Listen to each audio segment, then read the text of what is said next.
कल जो अपना वो था लेक्चर था, इस लेक्चर में जो है मैंने जो स्टार्ट किया था वो वेल्डिंग संरचना है ना। संरचना इस्पाती जोड़ में वेल्डिंग कनेक्शन जो है हमारे सिलेबस में था।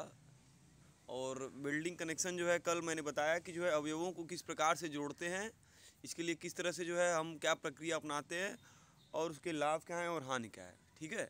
और ओवरऑल जब हमने स्टडी किया तो उससे पता चला कि जो वेल्डेड कनेक्शन है वो इकोनॉमिकल है। लेकिन बस कंडीशन एक चीज़ ये इसमें ये थी कि जो भी इसमें कारीगर होंगे काम करने वाले, ठीक है, कनेक्शन है तुम्हारा, उस बिल्डिंग कनेक्शन में जो है तुम्हारा क्या क्या लाभ है और क्या क्या हानि है। और उसके आधार पर फिर हमने जो है ये पाया कि जो वेल्डिंग कनेक्शन है वो मोस्ट इकोनॉमिकल है, कम समय में तुम्हारा जो है कनेक्शन तैयार हो जाएगा, ठीक है, ज्वाइंट। और उसके अलावा जो तुम्हारा कॉस्ट है वो अन्य की अपेक्षा ओवरऑल जो है ये क्या होगा, इकोनॉमिकल होगा, चाहे टाइम के रिस्पेक्ट में, चाहे लेबर के रिस्पेक्ट में, चाहे कॉस्ट के इफेक्टिव। और जो दक्षता होगी अन्य के मुकाबले, अन्य कनेक्शन के मुकाबले, वो क्या होगी, बेहतर होगी इसमें, ठीक है। अब इसमें हम कर क्या रहे थे, इसमें हम लाभ हानि जब डिस्कस कर लिया तो उसके हम तुलनात्मक अध्ययन किया रिवेट जोड़ पे, ठीक है। तो वेल्डिंग कनेक्शन जो हम करते हैं वो क्या है, एक आदमी ही कर सकता है, लेकिन जो रिवेटिंग होता है वो अकेला आदमी नहीं कर सकता, उसके लिए कई लेबरों की आवश्यकता पड़ती है, ठीक है। अब हम आगे बढ़ते हैं। हम आज डिस्कस करने वाले हैं इसमें वेल्ड के प्रकार, ठीक है, वेल्ड जोड़ों के प्रकार। अब जो वेल्ड जोड़ तुम्हारा होता है वो मेनली दो तरह का होता है। जैसा कि हम रिवेट में पढ़ रहे थे, जब हम रिवेट में पढ़ रहे थे तो रिवेट में जो है तुम्हारा मेनली दो प्रकार से वहाँ दिखाया गया। रिवेट को जो हम जोड़ रहे थे वहाँ पर रिवेट को जो है जोड़ने का जो तरीका था वो दो प्रकार से था। कौन कौन से, लैप जॉइंट और बट जॉइंट। अब लैप जॉइंट में हम क्या करते हैं, एक प्लेट को दूसरे प्लेट के ऊपर रखकर हम क्या करते हैं, रिवेटिंग कर रहे थे, तो वो तुम्हारा क्या है, सिंगली रिवेटेड है ना। और उसी क्रम में अगर डबली हो, जैसे एक प्लेट को आमने सामने रख के दोनों प्लेटों को, उसके ऊपर एक जो है हम अलग से जो है कवर प्लेट लगाते थे, तो वो तुम्हारा होता था बट वेल्डिंग, ठीक है, या बट ज्वाइंट। यहाँ पे वेल्डिंग आ जाएगी, वहाँ ज्वाइंट आ जाता है। सेम उसी तरह जो है यहाँ पर भी वेल्ड जोड़ को दो भागों में बांटा हुआ है, वेल्डिंग को जो है तुम्हारे दो भागों में बांटा हुआ है, ठीक है। कौन कौन से, हेलो। तो अब जो वेल्ड जोड़ भी होता है वो भी जो है ठीक रिवेटिंग की तरह ही होता है, लेकिन यहाँ पर क्या करते हैं, जो कनेक्शन हम करते हैं वो वेल्डिंग की सहायता से करते हैं, वेल्डिंग टेक्नोलॉजी अपनाते हैं, ठीक है। अब इसमें होता क्या है, मेनली दो भागों में बटा होता है। पहला तुम्हारा फिलेट वेल्ड, ठीक है, फिलेट वेल्ड है, और दूसरा है क्या, बट वेल्डिंग, ठीक है। तो फिलेट वेल्डिंग पहले समझ लो क्या होता है। फिलेट वेल्ड जो तुम्हारा होता है उसमें रिवेट लैप जोड़ जैसे हम करते हैं, ठीक उसी तरह से इसको भी किया जाता है। इसमें करते क्या है, एक प्लेट तुम्हारा मान लो ए है, ठीक है, और दूसरा प्लेट बी है, तो प्लेट ए के ऊपर प्लेट बी को, जैसे हम रिवेटिंग में एक प्लेट को दूसरे प्लेट के ऊपर रख के हम जो है वो करते थे, ठीक उसी तरह इसमें भी हम क्या करते हैं, एक प्लेट को दूसरे प्लेट के ऊपर रख के उसको हम आपस में क्या करते हैं, जोड़ते हैं, किसकी सहायता से, वेल्डिंग की सहायता। यहाँ देखो ध्यान से, अगर तुम्हें देख पा रहे होगे तो प्लेट ए को प्लेट बी से जोड़ा गया है वेल्डिंग करके, देखो यहाँ पे वेल्ड किया गया है, ठीक है। ये जो वेल्डिंग करते हैं हमने बताया था कल जो है, इसको दो दो विधियाँ हैं, एक में या तो बाई प्रेशर, ठीक है, या बाई हीट करके, ठीक है। तो हम क्या करते हैं, वहाँ पे हीट करते हैं, दो प्लेटों को जब रखते हैं ऊपर नीचे, ठीक है, तो वहाँ पर हीट करते हैं, और एट द सेम टाइम हम क्या करते हैं, इलेक्ट्रोड का प्रयोग करते हैं जो फिलर का काम करता है, ठीक है। तो जो गैप होता है मटेरियल के बीच में उसको भरने का काम करता है वो फिलर, ठीक है। तो ये जो प्लेट के ऊपर प्लेट को रख के, एक प्लेट को ए के ऊपर प्लेट बी को रख के,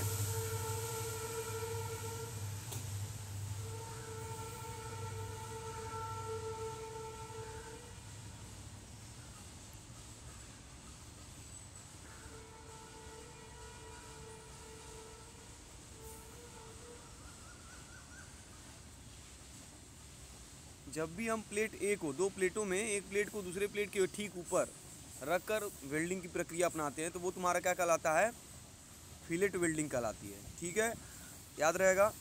जब भी किसी प्लेट के ऊपर दूसरे प्लेट को रखकर उनको आपस में हम वेल्डिंग की सहायता से जोड़ते हैं, तो वो प्रक्रिया जो कहलाती है वेल्डिंग की, वो कहलाती है फिलेट वेल्डिंग, ठीक है।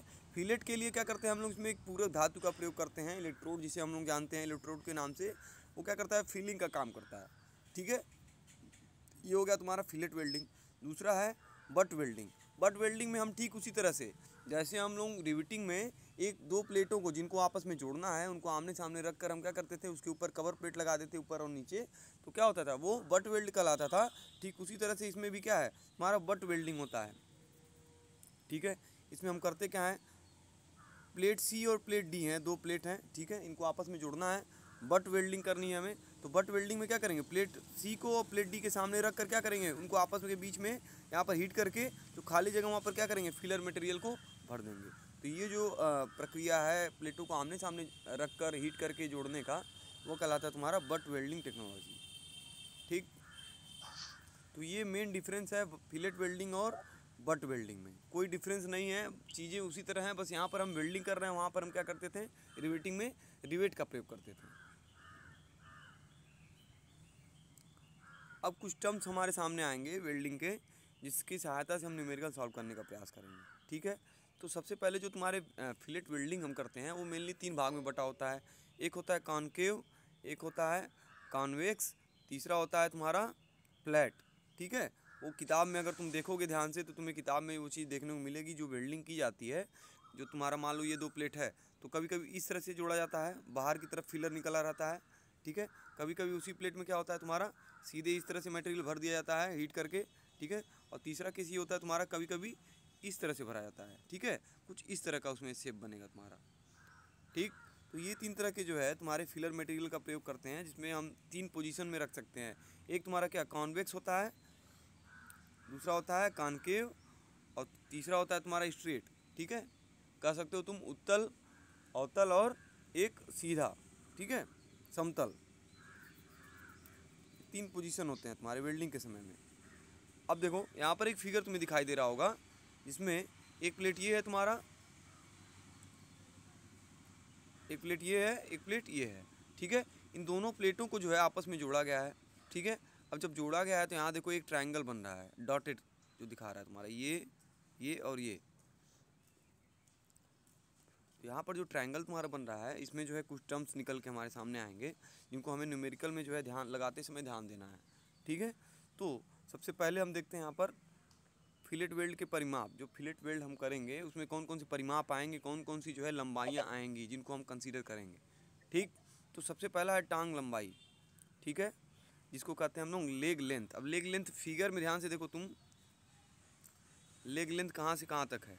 ये जो तुम्हारा ट्रायंगल इस तरह से बन रहा है, ठीक है, ये तुम्हारा डॉटेड लाइन से ट्रायंगल, यहाँ ट्रायंगल बना हुआ है ना, तो ये डॉटेड ट्रायंगल में देखो ध्यान से, दोनों जो भुजाएं, ये भुजा और ये भुजा, ठीक है, मान लो इसको ए कहते हैं, इसको बी कहते हैं, इसको सी कहते हैं, है ना।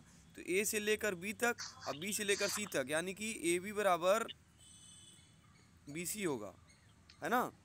ये जो तुम्हारा है यहाँ पे, ये इसके बराबर होगा। ठीक है, तो इन दोनों में किसी एक भुजा की लंबाई को हम क्या कहेंगे, टांग की लंबाई कहेंगे। ठीक है, यहाँ देखो लिखा हुआ है टांग की लंबाई में या लेग लेंथ में, यह संलग्न क्षेत्र में जहाँ पर वेल्डिंग की जा रही है, क्षेत्र में बने त्रिभुज की समान भुजाओं में से किसी एक के बराबर होती है। ठीक है, ये संलग्न क्षेत्र में बने त्रिभुज की समान भुजाओं में से किसी एक के बराबर होती है। तो यानी कि जो तुम्हारा हम वेल्डिंग जब दो प्लेट, मान लो ऐसे दो, एक प्लेट ये है और दूसरा प्लेट ये है। ठीक है, अब इनको हम आपस में जब जोड़ेंगे, ठीक है, तो मान लो इस तरह से जोड़ा हमने, स्ट्रेट वाला जोड़ा, तो यहाँ से लेके यहाँ तक की और यहाँ से लेके यहाँ तक की जो लंबाई होगी दोनों बराबर होगी। ठीक है, अब इन दोनों में से किसी एक जो भुजा होगी वो क्या होगी, लेग लेंथ। ठीक है, जो कहेंगे हम लोग लेग लेंथ। तो ये हो गया तुम्हारा लेग लेंथ। ठीक है, पहला टांग की लंबाई। दूसरा, अगर फिगर ध्यान से देखो तो तुम्हें दिखेगा यहाँ पे कहाँ से कहाँ तक दिखाया गया है। ये देखो, यहाँ से लेकर यहाँ तक, ये जो पोर्शन है यहाँ पे लेग लेंथ। ठीक, इसके बाद दूसरा है वेल्ड की माप। अब वेल्ड की माप क्या होती है, एक सामान्य फिलेट वेल्ड का माप उसकी न्यूनतम टांग की लंबाई के बराबर लिया जाता है। देखो जो लेग लेंथ है वो क्या होगा, वो न्यूनतम जो वैल्यू होगी वो उसको कहते हैं, हम यस से प्रदर्शित करेंगे वेल्ड की माप को। ठीक है, तो फिलेट वेल्ड जब भी हम करेंगे, फिलेट वेल्ड की जो माप होगी उसका न्यूनतम टांग की लंबाई के बराबर होगी। जो न्यूनतम लंबाई होगी किसी भी वेल्ड की उसको हम यस से प्रदर्शित करेंगे, वो कहलाती तुम्हारी क्या, वेल्ड की माप। वेल्ड की माप क्या होगी, यस से प्रदर्शित करेंगे वेल्ड की माप को, ठीक है। और यह कितने किसके बराबर होती है, न्यूनतम लंबाई के। जो लेग लेंथ होगा वो तुम्हारा क्या होगा, न्यूनतम लंबाई होगी। भाई ये जो वेल्डिंग कर रहे हो तुम थ्रू आउट, तो ये भुजा और ये भुजा बराबर है, ठीक है। ये वाला तुम्हारा थोड़ा बड़ा होगा, ठीक है। तो इन दोनों में जो है जो भी कम होगा, हालांकि ये बराबर है, तो ये जो लंबाई है उसको हम क्या कर रहे हैं, लेग लेंथ है, जिसको कह रहे हैं हम लोग क्या, यस, ठीक है। तो यही जो लंबाई होगी वो क्या होगी, वेल्ड की माप होगी। न्यूनतम लंबाई यही है उस दोनों जोड़ में, ठीक है। इसके बाद जो तुम्हारा तीसरा पॉइंट है वो है कंठ की मोटाई। अब कंठ की मोटाई कहाँ से कहाँ तक लेंगे, फिगर ध्यान से देखो किस तरह से लिया गया है। कंठ की मोटाई कहाँ से, ये देखो कंठ की मोटाई ये कैसे ले रहा है, इस तरह से ले रहा है यहाँ से यहाँ तक, यानी कि ये जो ट्राइंगल होगा, ठीक है, इस ट्राइंगल के जो यहाँ पे ये तुम्हारा विकर्ण है, विकर्ण से लेकर जहाँ पे लेग लेंथ तुम्हारे दोनों मिलेंगे, ठीक है, जिस पॉइंट पे उनके बीच की जो लंबवत दूरी होगी वो क्या कहलाएगी, तुम्हारी लेग लेंथ कहलाएगी, सॉरी कंठ की मोटाई कहलाएगी, ठीक है। इसको स्मॉल टी से प्रदर्शित करते हैं। टर्म्स याद रखना, स्मॉल एस है तुम्हारा वेल्ड की माप, कंठ की मोटाई है तुम्हारा क्या, स्मॉल टी, ठीक है। नोट्स में जो आपको दिया गया है उस नोट्स में ध्यान से देख के तुम पढ़ोगे तो तुम्हें चीज़ें समझ में आ जाएंगी अपने आप। कहीं से प्रिंट आउट निकलवा लो, हो सके तो, नहीं निकल रहा है तो जो चीज़ें दी गई हैं नोट्स में उसको अपने कॉपी में नोट करके और उसको ध्यान से पढ़ो। बुक होगा तो और भी अच्छी बात है, ठीक है। तो कंठ की मोटाई यहाँ पे देख लो, एक बार डिफिनीशन बता दे रहे हैं पढ़ के। यहाँ पे लिखा हुआ है, यह वेल्ड की नोकों को मिलाने वाली रेखा से वेल्ड के जड़ तक की लंबवत दूरी होती है, ठीक है। तुम्हारा ये प्लेट था, इनको आपस में तुमने जोड़ा, कुछ इस तरह का जो है तुमने यहाँ पे फिलिंग किया, तो ये जो फिलिंग कर रहे हो तो उससे एक ट्रायंगल बन रहा है, ठीक है। तो एक नोक यहाँ हो गया, एक नोक यहाँ हो गया, ठीक है। यहाँ से लेकर इसके नोकों से लेके और दोनों जो है तुम्हारा लेग लेंथ जहाँ पे मिलता है, ठीक है, यही तो तुम्हारा जड़ है। तो इसके जड़ तक यहाँ से लेके यहाँ से इसके बीच की जो लंबवत दूरी होगी, ठीक है, नोकों को मिलाने वाली रेखा से लेकर वेल्डिंग के जड़ तक की जो तुम्हारी दूरी है लंबवत, वह कहलाती है तुम्हारी क्या, कंठ की मोटाई। इसको प्रदर्शित करते हैं स्मॉल टी से, ठीक है।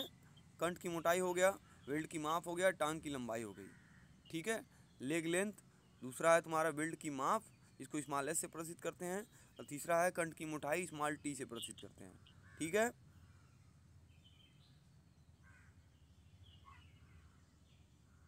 अब यहाँ पर कुछ वैल्यू जब हम न्यूमेरिकल लगाएंगे तो वहाँ पर हमें कुछ चीज़ें ध्यान देनी होगी, जैसे न्यूनतम माप हम कितना लें, ठीक है, कितनी हम वैल्यू लेंगे वेल्ड की, जो फिलेट वेल्ड है उसकी न्यूनतम माप जो है हम कितना लेंगे। अगर तुम्हारे मोटाई जो है 10 mm तक है तो उसको हम 3 mm लेंगे, 10 से 20 mm है तो 5 mm लेंगे, वहीं 20 से 32 mm है तो 6 mm, और 32 से 50 mm के लिए 8 mm तक से 10 mm तक की मोटाई जो है वेल्ड की लेंगे, ठीक है। ये तुम्हें अभी जो है नहीं याद करना है, ये तुम्हें जब न्यूमेरिकल आएगा वहाँ पर जो है उन चीज़ों को देखना है, तब तुम्हें प्रैक्टिस होगा, चीज़ें समझ में आएंगी, ठीक है। हम न्यूमेरिकल की तरफ बढ़ रहे हैं आगे। देखो यहाँ पर जो तुम्हारा फिलेट वेल्ड की अधिकतम माप है उसके लिए कुछ फार्मूले तुम्हें यूज करने हैं। जब भी तुम्हें कोई वैल्यू निकालना होगा, ठीक है, तो उसके लिए तुम्हें कुछ फार्मूलों का प्रयोग करना पड़ेगा। अब इसके लिए हम करते क्या हैं,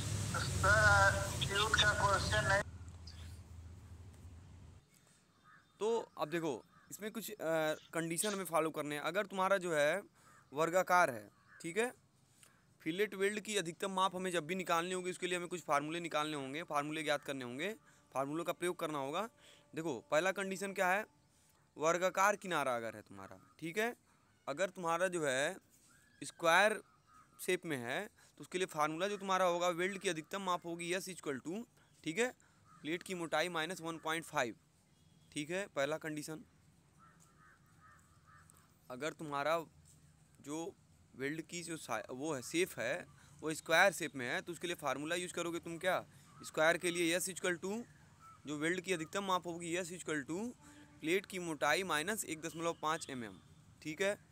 कंडीशन बी, अगर वही शेप जो है सर्कुलर हो या राउंडेड एज के हो, ठीक है, तो उसके लिए हमें यस का जो फार्मूला होगा, वेल्ड की जो अधिकतम माप होगी वो तुम्हारी होगी 3/4 ऑफ प्लेट की मोटाई, जो गिवन प्लेट है उसकी मोटाई जो थिकनेस दी रहेगी उसका 3/4 करके हम वेल्ड की माप जो है डायरेक्टली निकाल लेंगे। ठीक है, जैसे मान लो सवाल में पूछे कि मान लो कोई प्लेट है, ठीक है, जिसकी थिकनेस 10 mm है, तो वेल्ड की माप बताइए, वेल्ड की अधिकतम माप बताइए। ठीक है, तो प्लेट की थिकनेस अगर राउंडेड है, ठीक है, 10 सॉरी स्क्वायर है तो 10 × 10, ठीक है, तो प्लेट की थिकनेस जो दी रहेगी 10 mm, उससे जो है क्या करेंगे 1.5 स्क्वायर के लिए क्या करेंगे 1.5 घटा देंगे, वो तुम्हारी क्या होगी वेल्ड की माप हो जाएगी। बात सुनाई। ऐसे ही तुम्हारा गोलाकार होगा तो 3/4 करके क्या करेंगे हम प्लेट की मोटाई से मल्टीप्लाई कर देंगे, तो वहाँ से जो है हमें वेल्ड की माप निकल जाएगी। तीसरा तुम्हारा जो फार्मूला होगा, सबसे इंपॉर्टेंट तुम्हारा फार्मूला है ये, ठीक है, अभी तक जो न्यूमेरिकल तुम आगे अभी लगाओगे तो इसमें इस फार्मूले का यूज है।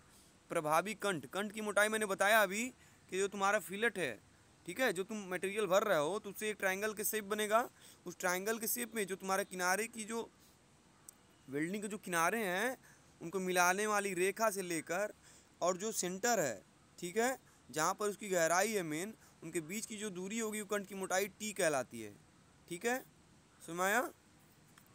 तो टी का फार्मूला होगा तुम्हारा T = K × S, ठीक है, जहाँ पर टी क्या है प्रभावी कंठ की मोटाई, इफेक्टिव थ्रॉट थिकनेस, और के क्या है तुम्हारा कांस्टेंट है, इसकी वैल्यू कितनी ली जाती है 0.70। बात समझ में आई।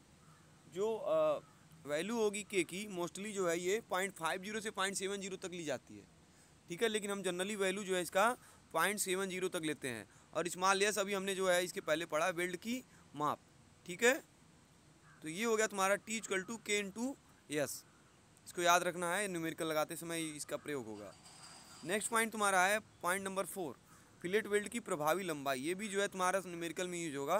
प्रभावी लंबाई हम कैसे निकालेंगे फिलेट वेल्ड की, ठीक है। तो प्रभावी लंबाई क्या होगी, वास्तविक लंबाई -2 × वेल्ड की माप, ठीक है। अभी यहाँ पे तुमको बहुत समझ में नहीं आएगा अच्छे से, जब न्यूमेरिकल तुम लगाओगे तो वो चीज़ें तुम्हें फिगर वाइज समझ में आएंगी, कैसे जो है लगाना है, कैसे निकालना है, ठीक है। अगला फार्मूला तुम्हारा होगा फिलेट वेल्ड की सामर्थ्य। ये तुम्हें सवाल में बहुत पूछेगा कि फिलेट वेल्ड जो तुमने बना रखा है, जो फिलेट वेल्ड तैयार हुआ है उसकी सामर्थ्य कितनी होगी, स्ट्रेंथ ऑफ फिलेट वेल्ड। तो स्ट्रेंथ ऑफ फिलेट वेल्ड का जो फार्मूला होगा तुम यूज करोगे, फिलेट वेल्ड की सामर्थ्य को हम किससे प्रदर्शित करेंगे, पी से, ठीक है। अब P = क्या होता है तुम्हारा A × Fs। Fs क्या है यहाँ पर तुम्हारा, वो स्ट्रेस है। स्ट्रेस का फार्मूला हमने बताया था, स्ट्रेस = क्या होता है फोर्स अपॉन एरिया, ठीक है। तो फोर्स क्या है वो सामर्थ्य प्रदर्शित करेगा, तो F = क्या हो जाएगा S × A, ठीक है। तो यहीं पे वो फार्मूला जो है दिखाया गया तुम्हारा, P = क्या एरिया × स्ट्रेस। एरिया × स्ट्रेस क्या होगा, वो फोर्स होगा या सामर्थ्य होगा, ठीक है, उस वेल्ड की जो सामर्थ्य को प्रदर्शित करेगा, ठीक। अब इसमें देखो P = A × Fs हमने निकाल लिया है, ठीक है। और एक चीज़ और है, जो अपरूपण क्षेत्रफल A होगा यहाँ पर, जो तुम्हारा A है वो किसके बराबर होगा, T × L के, यानी कि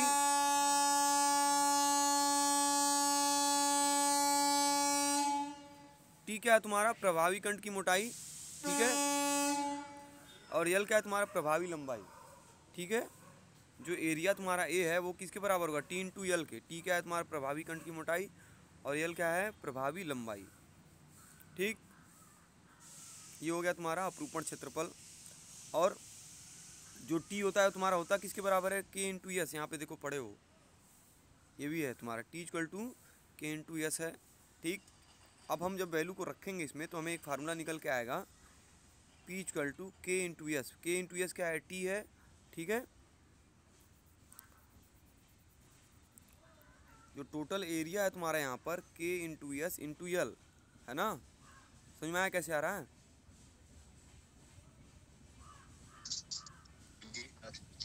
एरिया बराबर ये कैसे आया, K × S × L कैसे आया पता चला। जो एरिया A होगा तुम्हारा, जो एरिया A है वो होता है T × L, ठीक है। और हमने T बराबर ऊपर पढ़ा है, T बराबर क्या है K × S, तो T की जगह हमने रख दिया K × S, × L हो गया, तो वही उठा के यहाँ पे रख दिया KS × L और ×Fs इस फार्मूले में आया।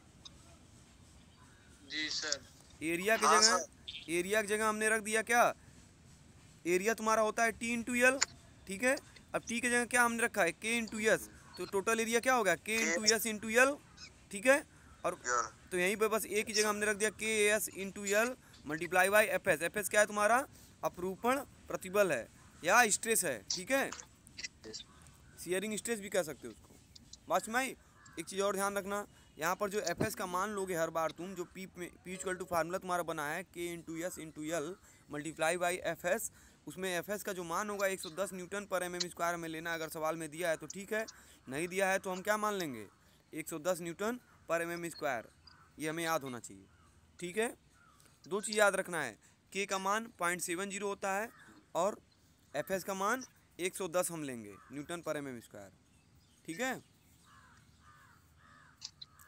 अब इस पर एक सवाल हम देख लेते हैं। सबसे पहले सवाल में तुम्हारा क्या कह रहा है, एक फिलेट वेल्ड है, ठीक है, जिसकी माप 6 mm है।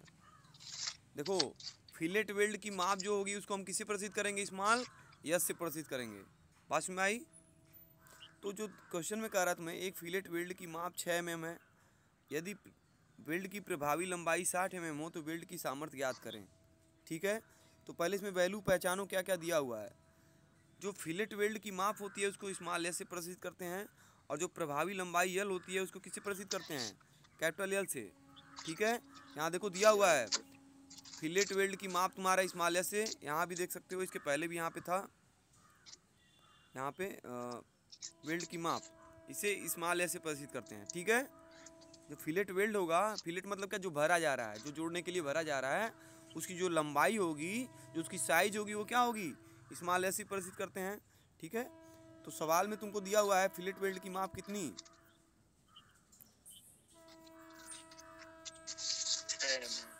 6 mm, और प्रभावी लंबाई देखो यहाँ पे प्रभावी लंबाई यल, यल का मान कितना दिया हुआ है? 60 mm। जब भी वेल्ड की प्रभावी लंबाई दिया रहे तो उसको किससे प्रदर्शित करेंगे?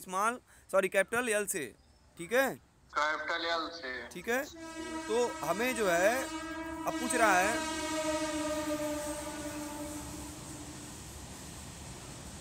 अब सवाल में ये पूछ रहा है कि वेल्ड की सामर्थ्य ज्ञात करें, है ना।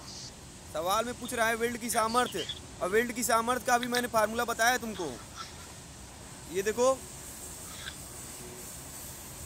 दिखाई दे रहा है?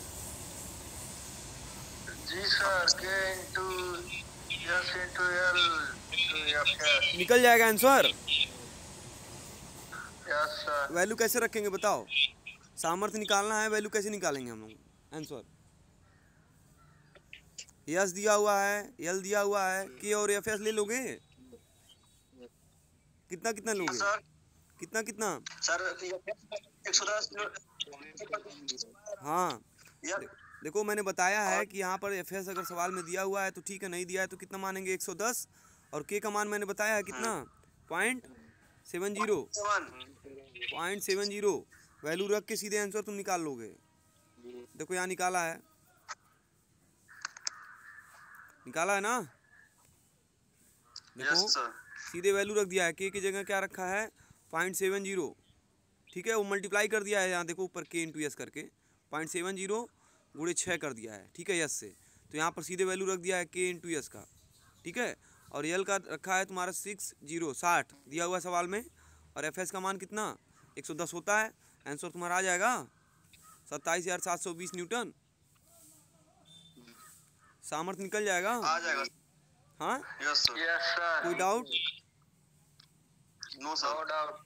ठीक है, अब नीचे वाला सवाल लगा लोगे, ये वाला यस सर, आज के लिए इतना ही हो जाएगा ना? हाँ सर, कोशिश जारी होना चाहिए। कोशिश पूरी होनी चाहिए, जारी नहीं होनी चाहिए। हो जाएगा सर, और सुनो, आज हम ट्यूटोरियल का क्वेश्चन जो है हम भेज देंगे आज, ठीक है, ध्यान से उतर जा रहा है। सैटरडे उड़े नहीं, दो तीन का भेज देंगे हम। तीसरा यूनिट चल रहा है तुम्हारा ये, ठीक है। हाँ यूनिट 3 चल रहा है। सर ये बताइए, दवा लगाने से कोई इफेक्ट हो रहा है? कुछ नहीं यार, कुछ नहीं होता है, ये सब दिमागी वहम है और कुछ नहीं है।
कहाँ है?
आज के खुले